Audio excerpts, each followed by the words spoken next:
This is Resonance, a podcast for leaders that unpacks the power of song, silence, and strategy.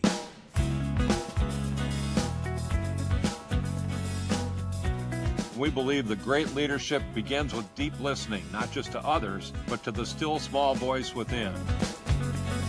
It's not just about being a successful leader, it's about being soulfully aligned as well.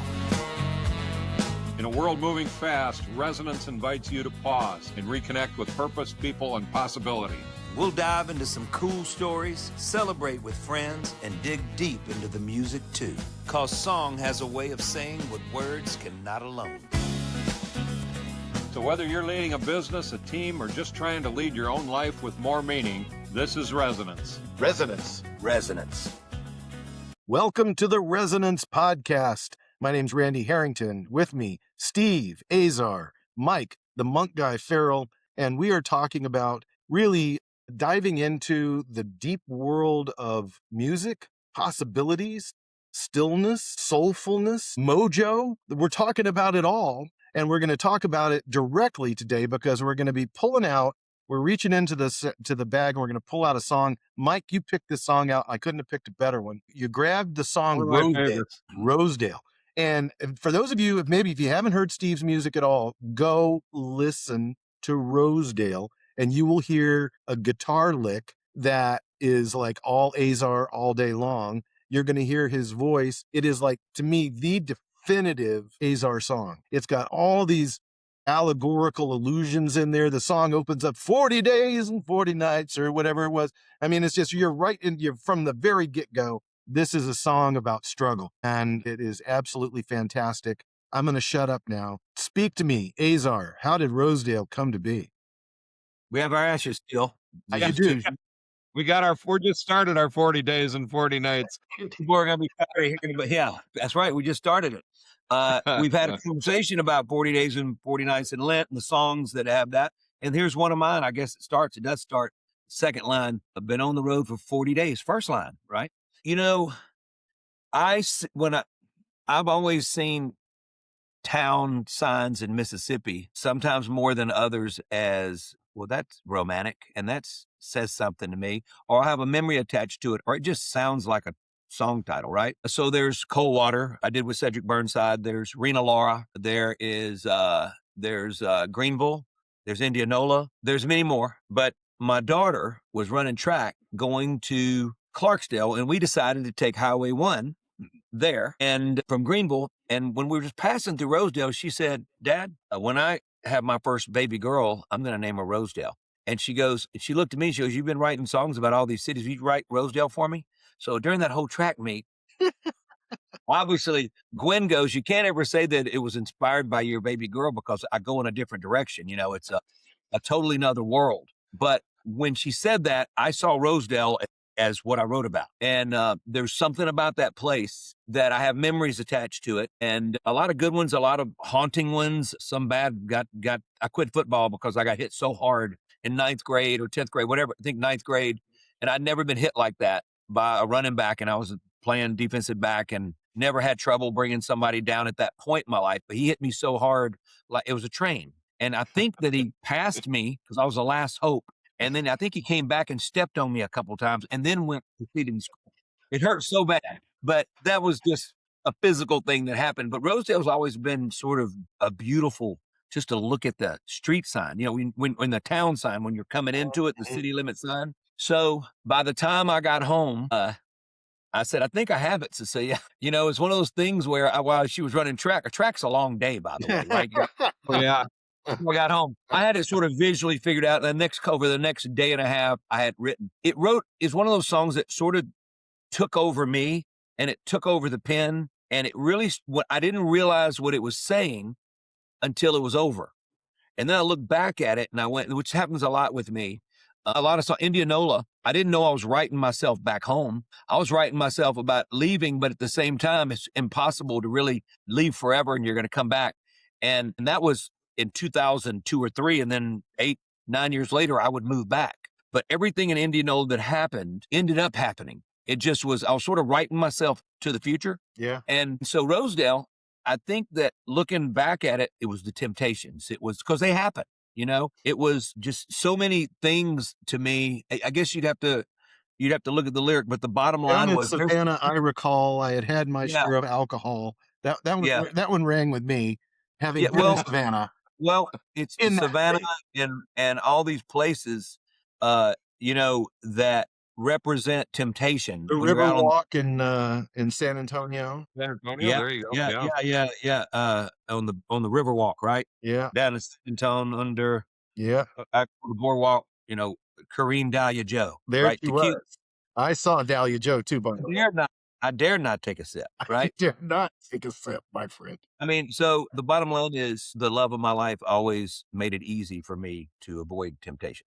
And so but Rosedale was so beautiful, just the name. And when I was singing, I was going like, that's a beautiful, beautiful name. And there was just a lot of things going on, but I think it was all of us in our lives are tempted to do something that wouldn't be right within your own self and hurt somebody else in any avenue, whether it's your wife or it's your business partner, or it's a friend, or it's all these things that can cause hurt and pain and ultimately break up relationships and tarnish a lot of beautiful things that needed to shine the rest of your life. And so I think that if you unpack Rosedale, I mean, I think for me, you'd have to really break it down before I could tell you what was going on.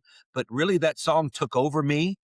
And in retrospect, I was able to understand it more after I read back whatever it was that came out of me. Before we go too much further, I think Rosedale, Rena Laura, and Indianola are in my top 5. And they all have this kind of poignant, mournful almost quality to them that I think everybody who's had a life has had those moments where you're looking at something that's just happened.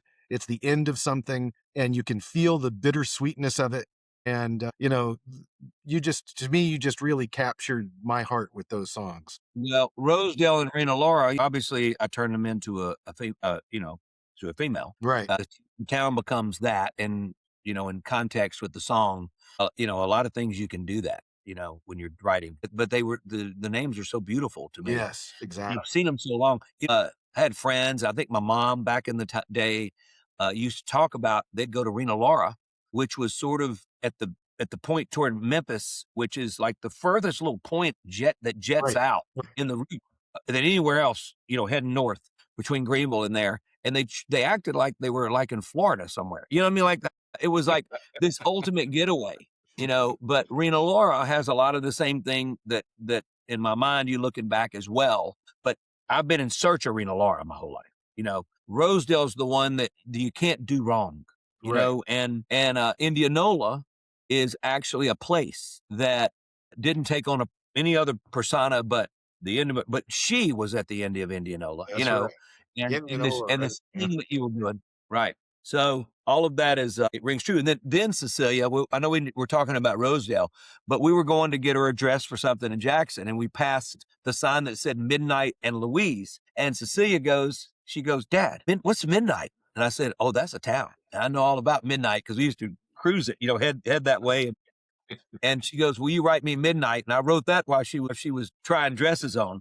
And when I got back home, I played it for her, and she goes, I said, Cecilia, there's a lot going on in my mind about Midnight. You just had to make me aware to do it, But Midnight was not, I passed that sign a zillion times, never saw a song. Passed Rosedale sign a million times, never saw a song. It took her to go, say, hey, Dad. And I went, oh, so it's interesting. Cecilia's been a big, all of my kids have been, Strack and Adrian have been a big part of me writing things that I would have never written if they didn't bring it up. Yeah. Yeah. So I always attach myself. I think of them when I'm playing the songs. It's always as far away as most of a couple of them are. It makes me feel like they're right with me. Well, there's some interesting neural complexity in Rena Laura here, and in Rosedale here that we can unplug just a little bit.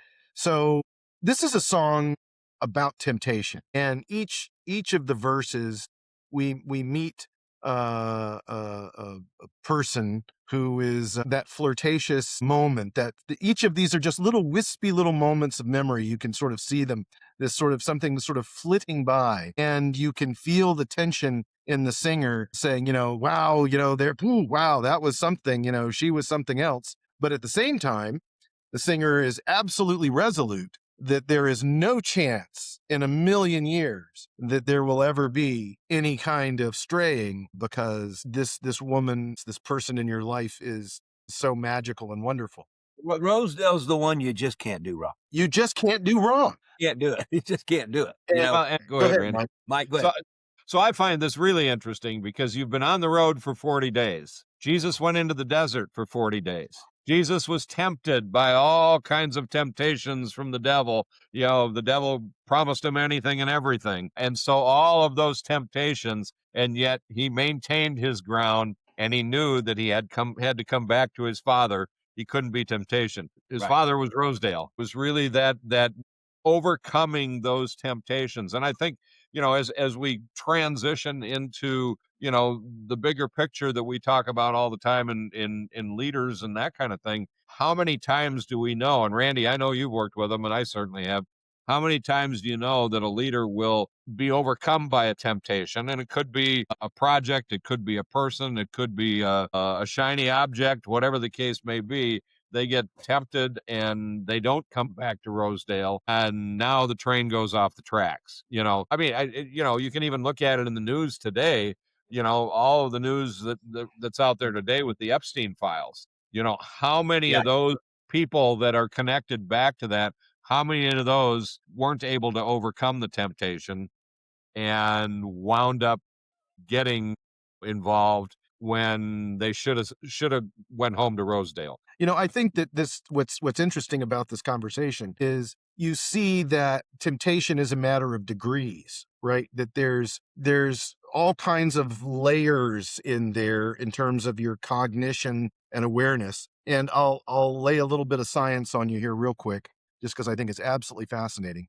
So they've done brain studies, and one of the more interesting studies is one where the participant in the study is given the rules of the study, and if you do certain things in a certain way, you're going to get a reward at the end or whatever. And then they figure out very quickly that you can cheat, that there's a way to cheat the system. And so the participant in the study doesn't know that the study is about the fact that they can cheat the system. So the brain scan is measuring, they're seeing the person sees that they can cheat. And so the brain, boop, it kind of goes up. Well, there it was. And sure enough, people cheat.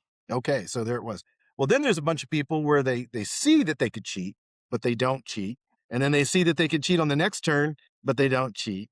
And then maybe they finally do cheat. And then there's people who never, it's triggering every time, but they never cheat. What's going on with them?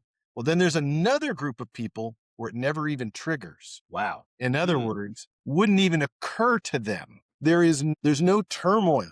And all these other people, they're like, oh, should I cheat or should I not cheat? Or what if I get caught or what if I don't get caught? No, there's a group of people, small group of people, would never occur to them to ever do it. They waste 0 calories on the decision of to cheat or not to cheat. It's not who they are. And so they're getting this benefit of extra energy. They're not wasting energy. They're not struggling over this temptation, this need, this desire that's driving them. And to me, that is spiritual bliss. That's to be at that place where doesn't even cross the mind. So in my mind, that's so interesting. And I know you've been in this whole neural thing lately, and you're making a lot of sense. And that makes all the sense in the world to me. But to me, it's so funny. In my mind, before you just said that, and you proved it, you have proof behind it. You put anybody in a situation, the problem is putting yourself in this spot that can be damaging. So how do you not put yourself in that situation? But you just said you could put somebody in the fire and they're not going to feel it. I mean, that's another trip to me. I've never thought about it that way. Yeah. Never. I mean, and this is, I mean, you look at Tony Robbins' exercise that he does with the firewalk with people. I mean, that's what he does. He puts them into that mental place that says they can do this firewalk and they're not going to feel anything on the bottom of their feet. And it is that neuro training that putting yourself in that point. I think from the other side of it is, as I look at it from the Benedictine side of it, we look at Benedict's ladder of humility, and there's 12 steps to that ladder of humility. Well, the second step is self-denial. The second step is you can't get to the 12th step unless you start with that idea of The first one is just the fear of God. The second one is self-denial. And you can't get beyond those if you can't exercise those two steps on the And by ladder. self-denial, you're talking about I have to be forego Exactly. the pleasures of the world, as it were, Exactly. Yeah, or whatever. exactly. Or the temptations as we're Temptation. talking about it. It Right. really and understanding that first step, I call it awe. It's the awe of something greater than we are. In this case, it's the awe of God. And then the second thing is that self-denial. The only way I can have that self-denial is if I maintain that awe. If I maintain that fear of God, understanding there is something greater than myself. And Mhm. so as a leader, and that's I talk to companies and organizations all the time about this idea of a higher purpose vision. And when we began to focus on something that's greater than ourselves, and I think the brain study would be an interesting thing, Randy, because I would bet that if they went back and really studied those people that just didn't let it bother them at all, they would have a great sense of purpose. Yes. They would have a great sense that there is something higher, there is something greater than they are, and in order for them to resist that temptation and not even consider it, they have to have an amazing clarity of purpose. Okay, so I also think I would like to know where these people were in their lives, who was attached to their lives. So the longer you're with that someone Right. or a friend or your best friend that you grow up with or this and that, the longer you're around those significant people in your life, the more that it doesn't even become a thought because you never Right, do it. You never. right. So I understand that, but I think for me, I'm wondering, Randy, was that at them at 19? Was that at them at 29? Was that at them at I don't know. 59 or 69? How long did they have? I mean, I just feel like there's something going on in their life, someone, others, or whatever, that has given them the opportunity to just be so dedicated to that person because their friendship is so deep that nothing becomes a thought. I'm definitely that way with my wife now. I mean, my wife, but the further you go, my friends, Sure. it becomes not even you know what I mean? Like, oh, you're 20 years old, and she's pretty. Or, my wife, I'm sure we're seeing a guy that he's a good looking guy Sure. or whatever. But that didn't even cross my mind now. Like it's Yeah. nothing. I feel like we need to erase this part because I'm getting myself in trouble. But no, it's not. What I'm saying is the longer you're together, and the longer you have time to get to know and love each other, then those things just don't add up. They don't even enter your mind. Not a thought. You don't even see it. You don't see it. So I'm just curious when they did these tests, where these people were in their life Sure. with the commitments they had toward their friends and loved ones. And just like all good science, it begs more questions, right? I mean, that's the thing, is the data just makes you ask even more and more Questions, right? questions. Right. But I think that the key here is that when, it was one of the things I liked in the song, you use kind of, I describe it as Yoda phrasing in the chorus, where you say something to the effect of, asking forgiveness is something I will never do or have to do. So it's kind of like backwards. Ask forgiveness. Well, I'm never going to have to do that because I would never, ever do wrong Rosedale. Right. And so there's normally in the song, and you sing it so beautifully, I'm going to ask forgiveness because that's what we all expect. Oh, well, yes, honey, I went and screwed up. And so, but please forgive me. I'm never going to do this again. And it was a great forgiveness song, and it's all Valentine's and joy. But that's not the song. The song is, I don't have to ask forgiveness. I'll never have Yeah. to ask forgiveness because Yeah. that's something I'll never do. And so Right. you kind of you put a flag in the ground, what I think is one of the highest levels of fiduciary relationship with an idea or with another person.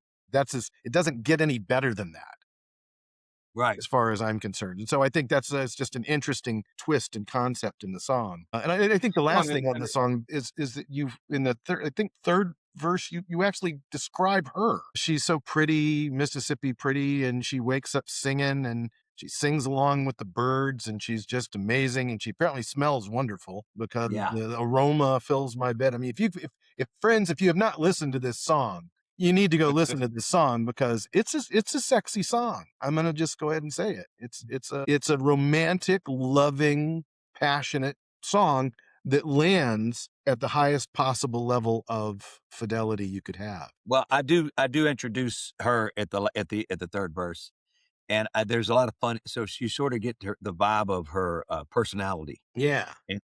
and how she sees life, and how she thinks she's good enough to sing with those mockingbirds. You know what I mean? Yeah. Like she's part of the band, right?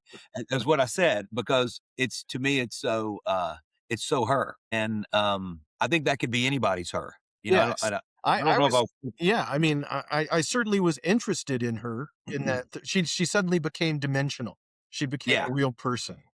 I want to back up. I talk about Gwen being the love of my life. I have friends who are the loves of my life as well, that I've known forever. They're my best friends in the world. And we've gone through fighting each other when we were younger, and doing things that we'd never do, and trying to steal each other's girl when we were 13, you know what I mean? Like that. But we would never do it now. But I guess what I'm saying is, I just saw Rosedale as, like I said, the one that you can't do wrong, that you wouldn't do wrong, that you never think about doing wrong. And it's interesting you brought that up, but I never was thinking personally about Gwen. I don't ever really think about her much in song, and she knows it. I feel like that, and I probably am um, there in my head, but it's not like I have to go, okay, here, I'm going to do Right. this. It's sort of, I think, because of the experiences I've had, they just sort of decide to do it. But in my mind, I'm not there, not even a thought. But looking back at it, I can go, oh, that definitely had something to do with it. But as a songwriter, you have to. I wish I could explain what goes on in my mind. And when you let it happen, it's the best thing in the world when you don't have to think it. And there's no thought process at all in Rosedale, except for seeing that sign and seeing it as so romantic, and the town name, and my daughter saying, "I'm going to name my baby girl Rosedale," Yeah. and Yeah. I thought, man, what does that say? Another way to think about this is just the simple act of how do you act when nobody's watching, right? When, in this world where everybody is videotaping everybody doing everything all the time, videotaping each other, videotaping. And we get to see all these kind of Karen videos and stuff because now all that stuff always happened, but now we actually have a video of Right. the jackass doing whatever it is they're doing, right? So my big question is, and I really think a lot about character, is what do you do? Do you clean up the kitchen when nobody's there? Do you take out the garbage because that's the right thing to do? And do you not make it, to what degree can you do all of these things and lay no claim to them in terms of my own personal face, my own personal credibility in the household or whatever? And we all know those people who will do something Right. nice and will remind you that they did something nice. They did it right. 200 I'm a little guilty at times of that.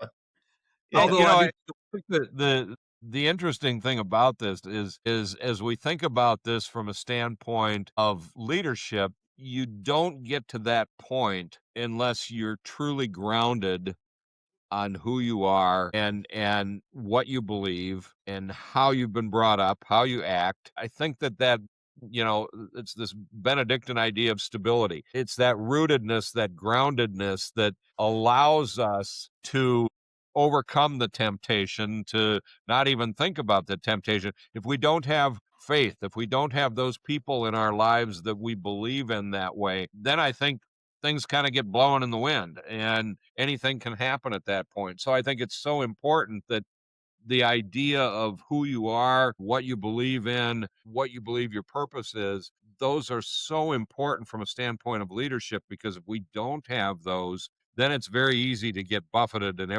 every direction from every time the wind blows. And so and certainly I've worked with, and I know Randy, you have too, worked with a lot of folks that they didn't have that groundedness. They didn't have those roots that said, this is who I am. This is what I believe. These are the people in my life that I care for. And because I don't have that, I'm just going to kind of let the wind blow me wherever it's going to blow me. Yeah. Yeah. A lot of things here, guys. I mean, like, I do think that your goal is to become a better person as you grow, and as you love, and you realize the people that in your life that are worthy of your love, and you're worthy of theirs. Temptation becomes not even it's just not even a word that you even say. It's not there. So I love hearing you talk about that, right? That's still sticking with me. But I think I think it all takes time. I think it takes maturity, and I don't know if you're just born with it. you know? Yeah, it's a discipline thing, isn't it? I mean, it's about having, I've been interested in this whole stoic thing that has emerged, Marcus Aurelius and all. It hasn't emerged. It's been around for thousands of years. It's come back around. It's like, Yeah. I'm between y'all. I'm breaking y'all up right now. I know. To me, it's like flared pants. It's kind of Yeah. come back around, right? I still like them. They never left me. Trust me, Good look. man. I miss the flares. I really do. Man, That I was still got Good them. old bell bottoms. Hey, you can wear them on stage and still get away. Okay. Yeah. And you're old when. So anyway, we'll forget all that. Okay. But anyway, there is a sense of discipline, though. I mean, this is the thing. Where do you have this sense of internal discipline where you can manage, for example, if you're on a restricted diet or something like that, or can you follow those instructions and can you do that thing? Does it just really is it a struggle for you to do that? So one of the things I would say is if you want to understand how you're doing in terms of your own sense of presence and balance and awareness of ground, really just start monitoring your behavior in terms of what you do when you are truly alone, when you are by yourself. What are you doing for the betterment of the house or for your own well-being and health or so forth? Or are you using that opportunity to sneak the cookies or Yeah. eat the thing that you shouldn't be eating or do the thing that you shouldn't be doing? Another thing that I'd have you do is think about, to what degree are you looking at your relationships as some kind of transaction, as some kind of give and take? And I'm going to open up a small little subtopic here. We had a wonderful experience over the holidays where I think, Farrell, you started it. You sent out Christmas gifts. And so then it was like an hour later, and Azar is now sending out Christmas gifts. And so then I'm talking to Patty and I said, well, we got to do something. We got to send out some Christmas gifts. So, and it was delightful. It was a lot of fun and It was enjoyable. But if we go to Japan, there is a term they use, and I'm going to probably mispronounce it, but the term is giri, Giri, giri. And giri is a culture of gift giving. And so if I go and I have a teacher who's very good, at the end of my class, it is an expectation that I'm going to give a gift to the teacher. But the gift has to be very specific, because what I can't do is give her a gift or him a gift that would then obligate them to give me something, right? And so when you go into the train stations in Japan, you'll often see deli counters and stuff, and they'll have a whole area of very well packaged, beautifully wrapped pears or an apple. Or we've seen those. Usually, and it's the most beautiful apple you've ever seen, and it's going to cost you $16, by the way, to buy that apple. But that would be an acceptable thing for the teacher, right? These are gifts that have been they've passed the giddy test. But so what happens though with people in Japan is, if I give you a gift, then I have obligated you. So there's a certain curse that goes along with the gift, and they know it, right? So this gamesmanship begins. Who's giving who what gift? How am I showing you this respect? How deeply am I bowing versus your bow to me? All these little subtle dance steps that are going on that create the economy of the relationship and ultimately get to the place where the person doesn't feel like they're obligated. And Little did you know that bacon has the same effect. I mean, bacon's my comfort food. Also, enough said there. We all agree about that. It's funny that you talk about the apple. It's so cliche, but a $16 cliche. Interesting. Yeah. With the teacher, That's right. But I mean, so when you think about it though, here, I mean, one of the things that drives me crazy about just communication around relationship is when somebody thinks that you're in a close relationship with them and they say, hey, what are you doing on Tuesday? I'm like, well, why do you want to know what I'm doing on Tuesday? And normally, if you were a really good friend, like Azar, if you asked me, what are you doing on Tuesday? I'd tell you, well, Tuesday, I'm doing this, I'm doing that, I'm doing this. It would be a measure of our friendship. But obviously, if you're asking me what I'm doing on Tuesday, it's because you want me to do something on Tuesday, right? And so I always drives me crazy though when people that I don't know very well say, hey, what do you got going on tomorrow night? Yeah. We'll be home. Let me look at my schedule. I've got something. Gosh, I've I got a don't thing. know. It's called a thing. It's called a thing. I got a thing that You I'm got to think. doing. So my first suggestion is don't do that to people, because what you've done, whether you know it or not, is you've kind of insulted them. You have put a burden on them that now they have to sort of, Lie. yeah. Yeah, right, exactly. That's not good for my No, Lent. no. Right now, this is Everybody's look start eating candy right now again. Hey, can I jump something real quick? Sure. Everything that I'm hearing you guys say, and I think about the song as well. Commitment. Why about commitment? I mean, like, how about being all in on that? And I think commitment is one of those things people earn over time, like I keep talking about. But when you're committed to something, I mean, that's hard to screw it up, because you can't go there, because it becomes in your DNA, it becomes part of who you are. And I think that when that test you're talking about, I think that became part of their DNA where it wasn't even a thought. And I Commit. would say that in jumping back to Randy and the Stoics, if you go back and look at Aristotle and some of the ancient Greek philosophers, Aristotle, of course, talked a lot about virtue. And the whole idea of character is that character is exercising virtue. Yep. Virtue doesn't happen without practice, without doing it. And I think one of the things that's the challenge is that sometimes we as individuals never truly define our character. Mm-hmm. And I see that a lot with people that I work with, that the character isn't truly defined, or they don't understand what their character strengths are.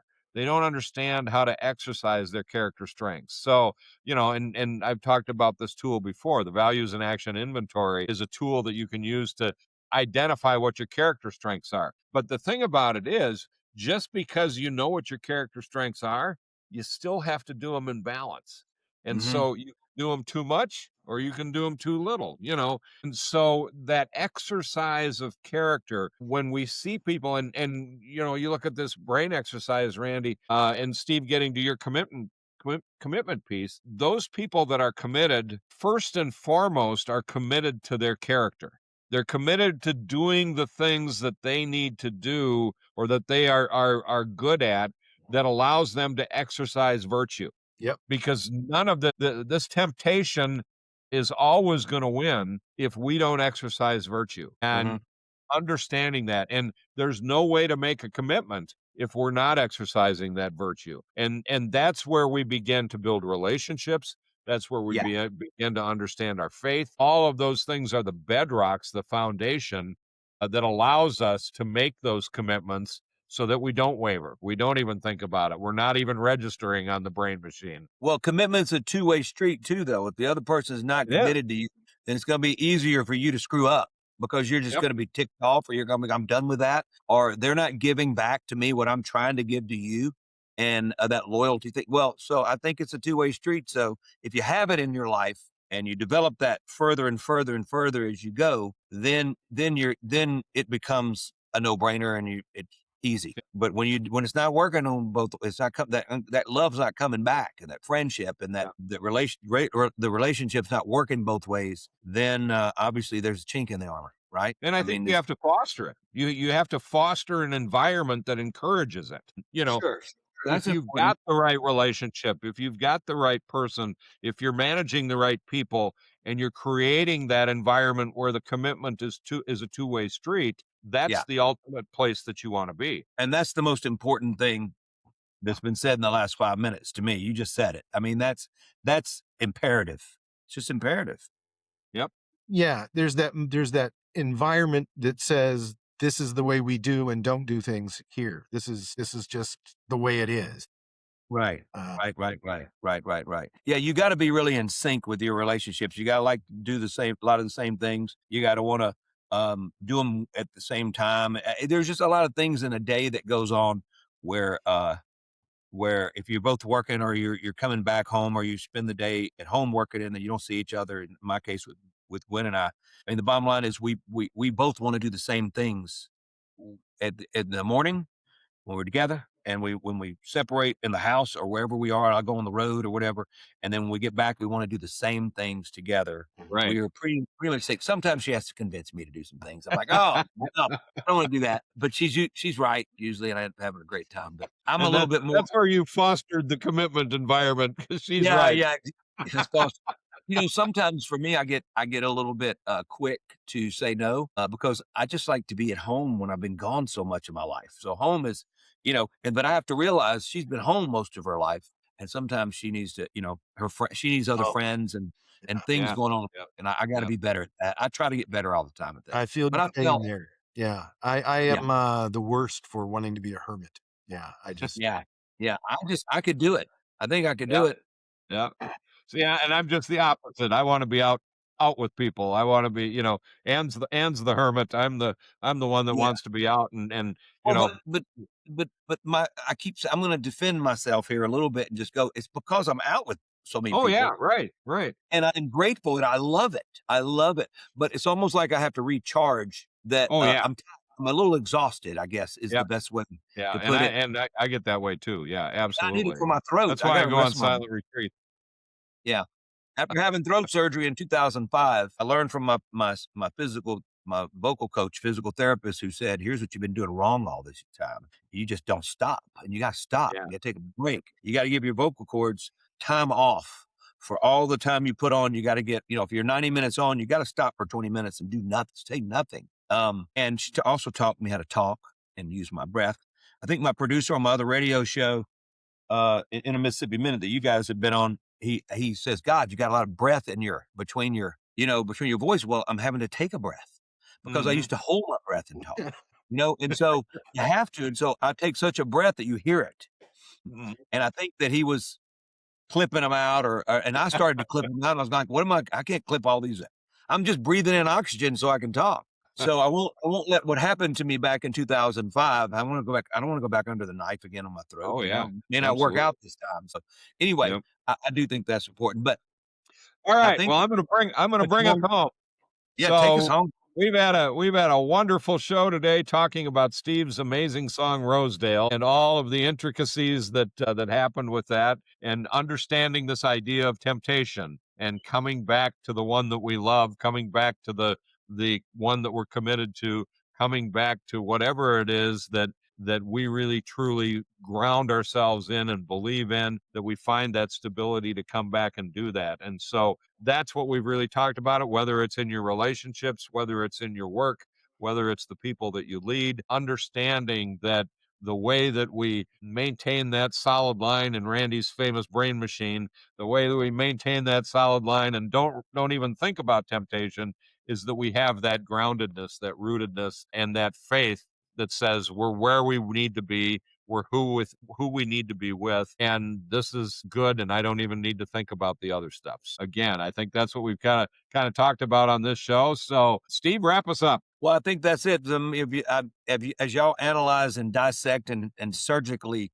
remove parts of Rosedale, it made me realize even more so the one you can't do wrong. Never even a thought, with all the temptation that's staring at you, coming at you, and you're a thousand miles from home, that you don't even think about it. And I think the song says that every inch of the way. And it's interesting that y'all have made me realize some things that I don't think about it when I write my songs. So I'm glad that from y'all's perspective that gave me a whole nother viewpoint of Rosedale, and I appreciate y'all liking it. I mean, I have one of the special ones for me, no doubt in my mind, top 10 for sure that I've written, and for a lot of reasons. But I feel like that it also is Mississippi to me, and how I am about writing my Mississippi songs. It's who I am now. And it's just become me. It's always been me, but now I really get to.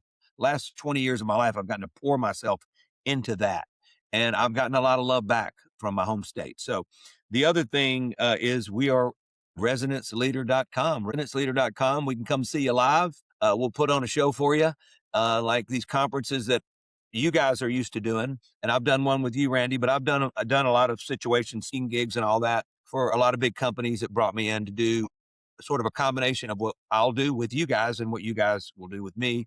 Uh, go to the website, and you can figure out how to do that, and check us out on YouTube and all the streaming platforms, Resonance Leader. resonanceleader.com will lead you to the water. All right. All right, fellas. With that, let's wrap it up. We will see you on the next episode, and we'll be back later on. All right. Thanks for listening to Resonance. Find us at resonanceleader.com.